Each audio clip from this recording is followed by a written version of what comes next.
seu início de conversa com Samuel, um jovem com uma vida consagrada ao Senhor. O Senhor revelou a ele o que haveria de acontecer com esses dois sacerdotes, mas muitas vezes o tempo vai passando e a gente vai se esquecendo de alguns avisos que o Senhor nos dá. E da mesma forma, eu creio que aconteceu assim com aqueles jovens.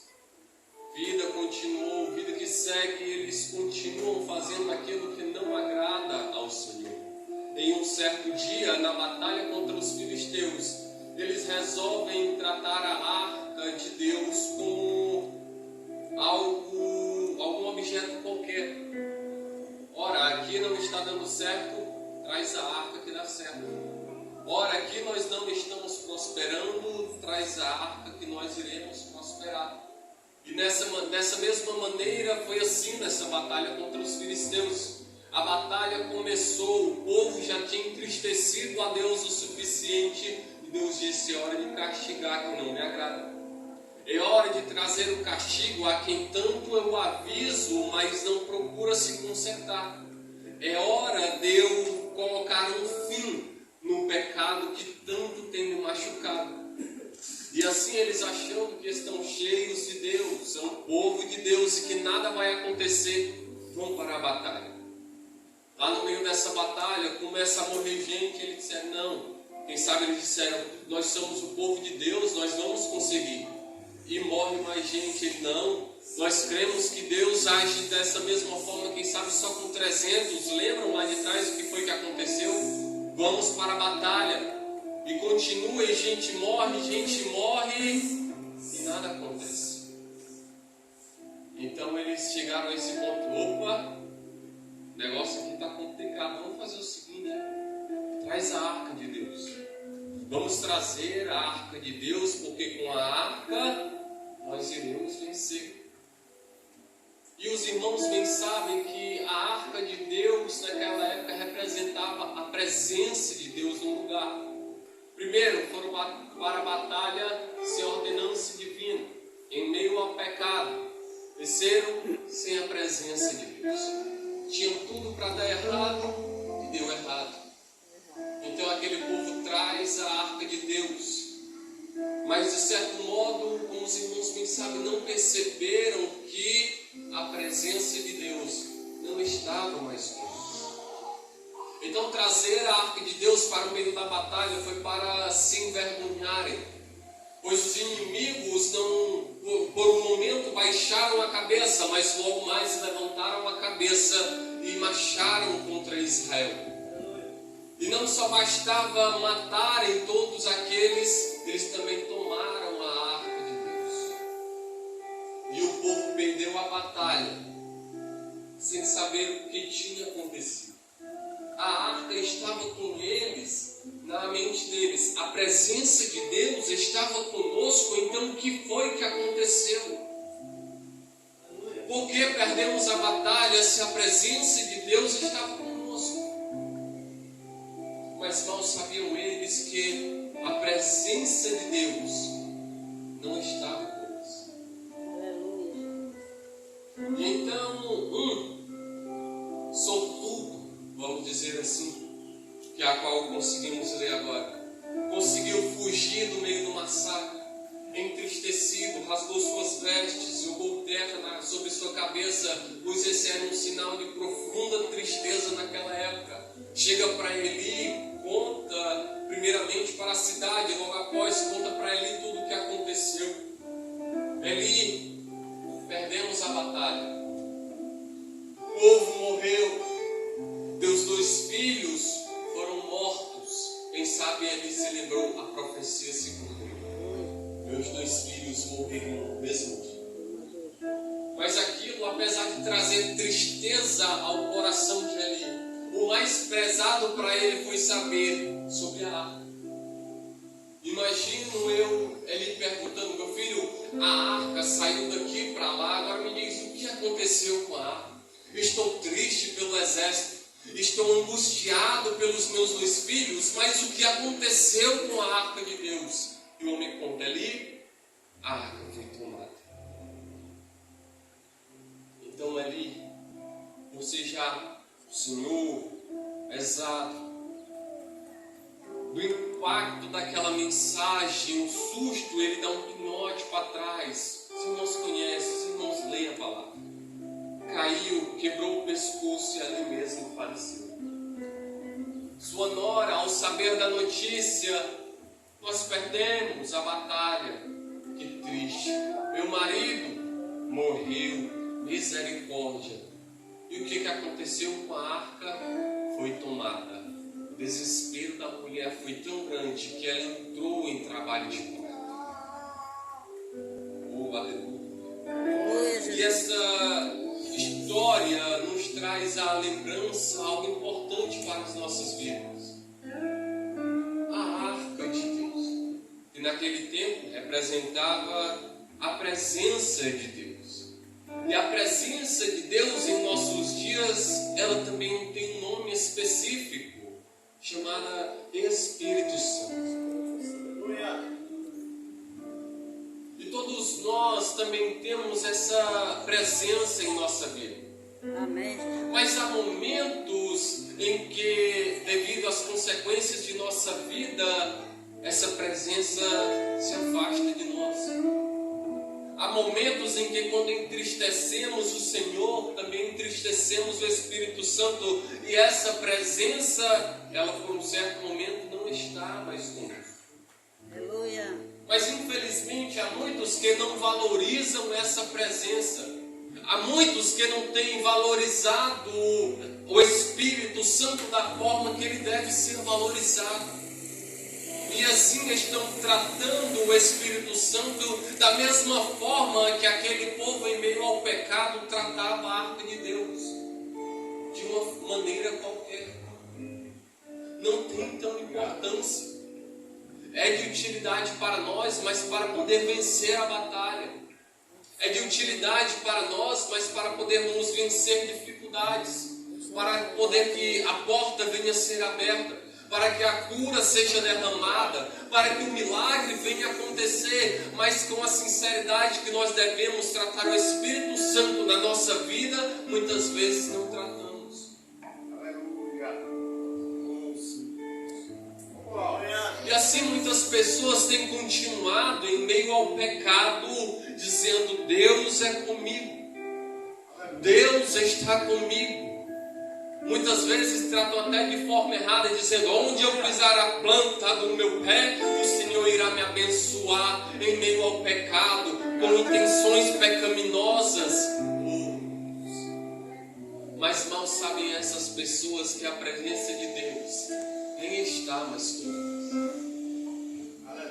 A presença de Deus vai se afastando de nós, o Espírito Santo vai se afastando de nós. Nós muitas vezes, com o ego lá em cima, com o nosso eu lá em cima, e nós nem percebemos que o principal em nós nem está mais conosco. Muitas vezes, por ser usado pelo Senhor, impus minhas mãos e o enfermo foi curado, nós começamos a deixar o Espírito Santo de lado. São minhas mãos que fazem, é a minha oração que faz, é através da minha vida que Deus age. E é com esses pensamentos o Espírito Santo vai cada vez mais se afastando. Aleluia. Entristecemos o Espírito Santo muitas vezes de forma que...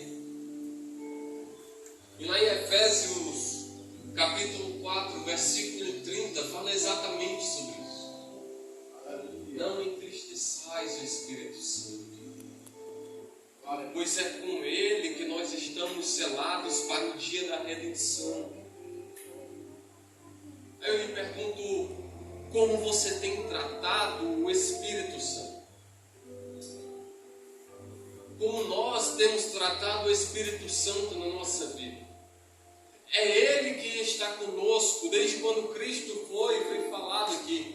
Cristo foi, mas disse: não deixarei vocês só, mandarei outro Consolador, que é assim como eu, e Ele estará convosco até a consumação dos séculos. Ele está conosco desde aquele momento, desde o nosso momento de vida. Quando nós aceitamos a Cristo, este Espírito se une a nós. E assim Ele continua conosco, tentando nos guiar conforme a vontade de Deus. Irmão, tentando. Ele não é mal educado. Ele vai te convidar a orar. Você vai se você quiser. Ele vai te convidar a ler a Bíblia. Você lê se você quiser. Ele vai te convidar e te mostrar a como viver em santidade. Você segue se você quiser. É assim, não é? Pastor, nós observamos o nosso cotidiano. Tem momentos, digo isso por experiência própria, tem momentos que nosso interior clama, orar, ler a palavra, mas nós dissemos, não, agora não, vamos assistir aqui uma televisão, vamos assistir uma coisa, vamos brincar, vamos jogar, vamos fazer isso, vamos fazer aquilo. Outrora nós iremos ler a palavra, outra hora nós oraremos, outra hora estaremos em comunhão com os irmãos. Vai ter culto à noite. Para que eu vou de manhã também? Eu espero à noite para poder estar lá junto com os irmãos. São decisões assim que o Espírito Santo muitas vezes se entristece em nós. Irmão, não é só quando nós praticamos o pecado, a prostituição, a bebedeira, os vícios, não. Na negligência, quando nós dizemos não à oração, quando nós dizemos não à palavra de Deus, quando nós dizemos não à santidade, à busca pelo Deus, nós estamos também entristecendo esse Santo Espírito. Nós precisamos saber valorizar a presença de Deus em nossas vidas. Aleluia. Mateus capítulo 12, versículo 43, um pouco adiante, conta uma história que me lembra muito bem isso. Uma vida que antes tinha um espírito maligno sobre ela. Mas aquele espírito maligno saiu da casa.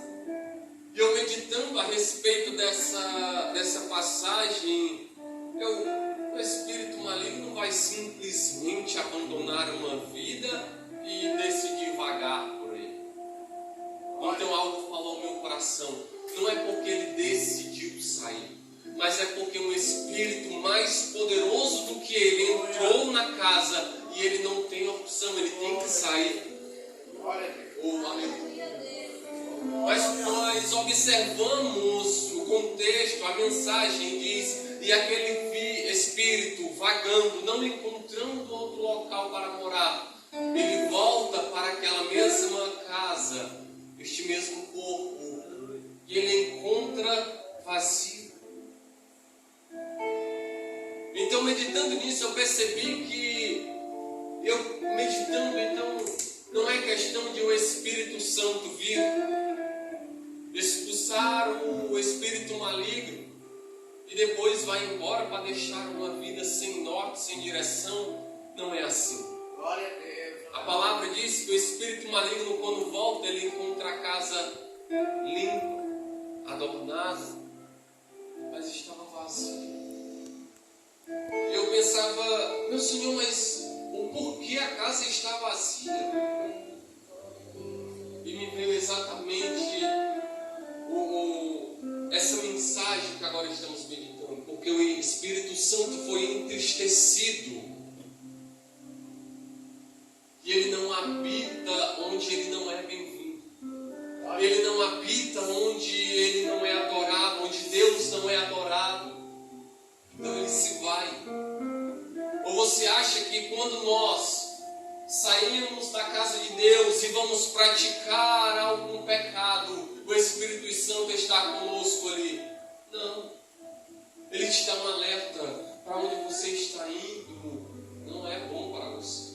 O que você está prestes a fazer não é agradável a Deus. Mas se nós continuamos, ele sai. Nós estamos só. Então aquele Espírito volta e encontra tudo ali limpo. Então ele, opa,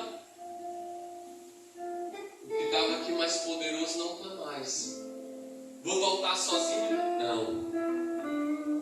Vou voltar agora com reforço. é para quando ele vier, ele ter mais dificuldade para retomar o lugar. E ele volta, leva outros 7 piores do que. Mas então, por que dessa mensagem? Por que dessas histórias? Porque, irmãos, nós temos que aprender a valorizar a presença de Deus e saber as consequências na real do que acontece conosco, do que acontece na nossa vida quando a presença de Deus se vai de nós. Quando a presença de Deus se vai de nós, não estamos mais em ligação para com Deus. Corremos risco de ter o nome tirado do livro da vida. Corremos risco de perder a nossa salvação. E sabe por que cito isso? Porque não importa se mesmo quando nós perdemos, saímos da presença de Deus, nós viemos ser feridos, humilhados, perder um braço, levar um tiro, uma facada. Depois disso tudo, nós ainda podemos voltar à presença de Deus, mesmo quebrado. Mas quando nós perdemos a nossa salvação, morremos sem a salvação, vamos, não tem mais jeito. Então, como nós, como eu e você, temos tratado o Espírito Santo na nossa vida, temos ouvido a voz dele quando ele nos chama para orar, ou temos deixado isso para depois? Temos ouvido o convite dele quando ele nos chama para ler a palavra, ou nós temos preferido ficar um tempinho a mais no celular? Nós temos preferido participar da união do corpo, ou nós temos preferido ficar lá fora, criticando o irmão, falando do irmão, que o irmão não canta direito, que a irmã gagueja, que fulano é assim, que fulano é desse jeito. E infelizmente é uma realidade que nós nos deparamos muito nesses dias, mas que infelizmente nós temos tratado como algo normal em nosso meio. É normal, o irmão está ali falando do outro. Quando nós menos esperamos, nós estamos lá falando também. Misericórdia de Deus. É normal passar mais tempo no celular do que lendo a Bíblia. Não tem necessidade de ler tanto a Bíblia. Não sou nenhum dirigente, então para que eu também quero ler a Bíblia toda durante um ano? 2 vezes, se possível.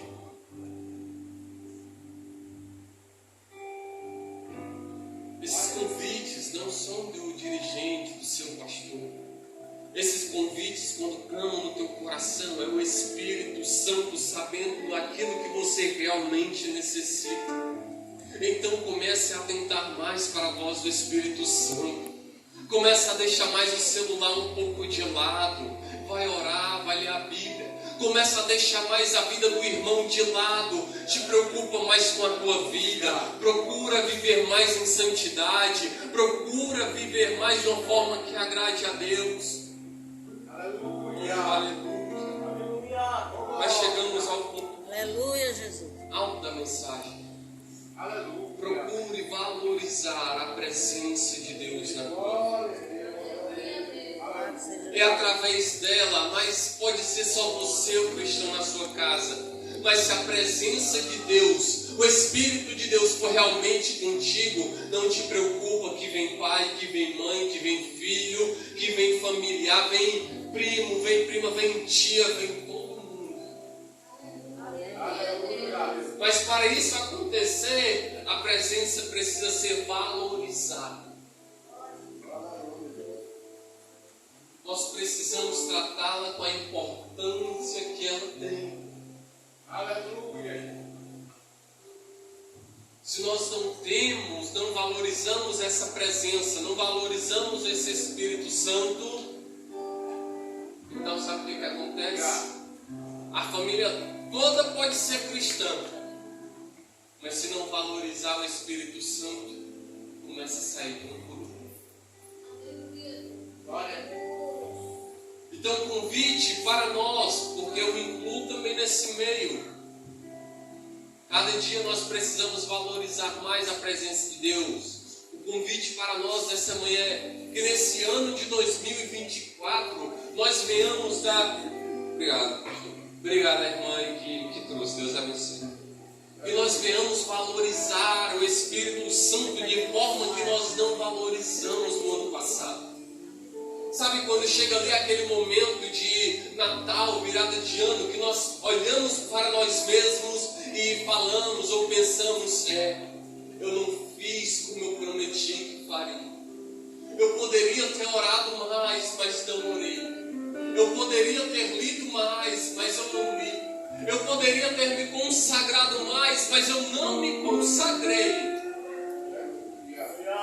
Então o convite, o desafio para nós esse ano de 2024 vamos ler mais. Vamos buscar mais. Vamos chamar mais a atenção de Deus para nós. Não vamos deixar somente o Espírito Santo ao nosso lado para usarmos quando nós bem quisermos. Vamos deixar Ele habitando em nós, dominando o nosso ser, para que o Senhor possa nos usar como Ele quiser. Que esse ano possa ser um ano de bênçãos. Que esse ano nós possamos chegar ao final dele e ver aquela pessoa que nós tanto almejamos ver ao nosso lado na igreja, trazer ela. Isso não é impossível. Isso não é impossível, basta nós nos colocarmos à disposição de Deus. Crente à disposição de Deus. Deus, você não sabe o que Ele é capaz de fazer. Quando nós nos colocamos, Senhor, eis-me aqui, usa-me conforme a tua vontade. Mas espera aí, observe que tem aqueles que até declaram, Senhor, eis-me aqui, usa-me conforme a tua vontade. O Senhor diz, filho, vai ali. Não, Senhor, esse aí não. Vai outro aí, vai outro. O mais fácil, que esse é difícil de ganhar. Esse aí é complicado, Senhor. Bota um aí mais facinho. Lembra lá do profeta, os irmãos conhecem. Que o Senhor dizia, ei, a cidade ali, ele diz assim, essa cidade não, Senhor. Vamos para cá, Senhor. Essa daqui, o Senhor não, é aquela cidade. Os irmãos lembram. O Senhor, aquela cidade ali, profeta, ele não, Senhor, ali é difícil, ali o povo.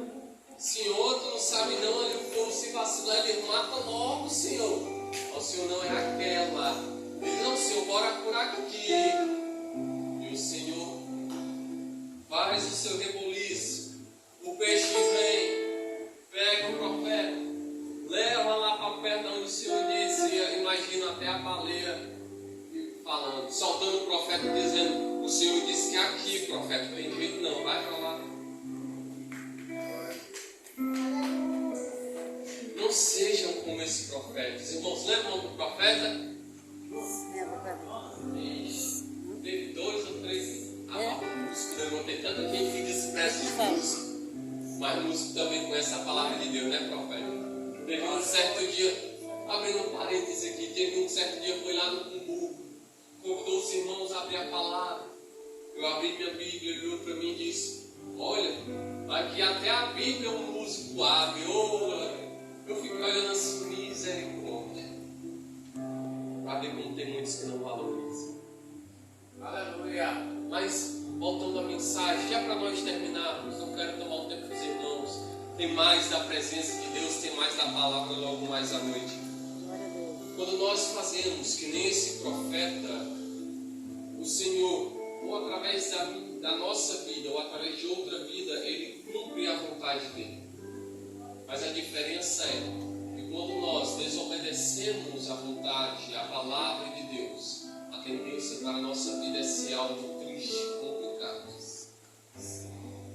Mas quando nós obedecemos a vontade de Deus, quando nós ouvimos, temos um coração sensível para Deus e somos obedientes a Ele, lembro-me muito da passagem que diz, todas as coisas cooperam para o bem daqueles que amam a Deus. E quem ama a Deus, ouve a sua palavra, obedece às suas. Amém? Amém. Os irmãos entenderam a mensagem? Não desprezemos o Espírito Santo de Deus que habita em nós, pois é com Ele, é por Ele que nós conseguimos um dia chegar lá na nas mansões celestiais. É Ele quem vai nos guiar. É Ele que vai nos conduzir. É Ele que vai mudar o nosso caráter para que nós possamos um dia ser achados dignos de morar nas mansões celestiais.